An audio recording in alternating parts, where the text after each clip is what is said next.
Welcome to our channel. Today we how to subscribe to Canva for resume templates and LinkedIn profile cards, beginner guide step by step clearly. Open your web browser and navigate to the Canva website. If you don't have an account yet, click on the sign up button.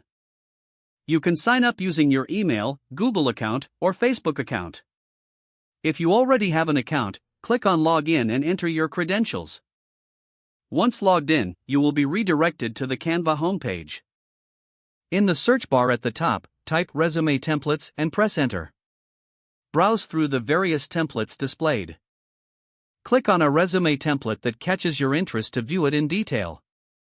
On the template page, click the Use this template button. You will be taken to the Canva editor. Here, you can customize the template according to your preferences. To access LinkedIn profile cards, go back to the home page.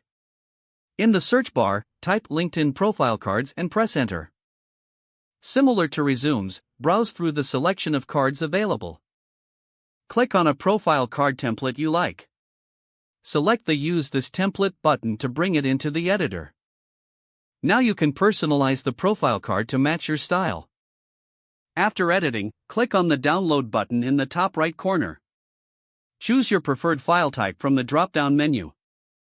Click Download to save your designs to your computer. You are now ready to use your customized resume and LinkedIn profile card. If the page does not load, refresh the browser or try again in a private or incognito window. Make sure you are using the correct email address, then retype it carefully to avoid small typos. If your password is not accepted, use the reset option and create a new strong password you can remember. Check your spam folder for verification or security emails, then complete any requested confirmation steps. Enable two-factor authentication if available to improve account security and reduce unauthorized access risk. After signing in, review your profile details so your contact information and settings are accurate and current. If you see an error message, note it down and try again after restarting your device and internet connection. Don't forget to like this video and subscribe to our channel for more step-by-step tech guides.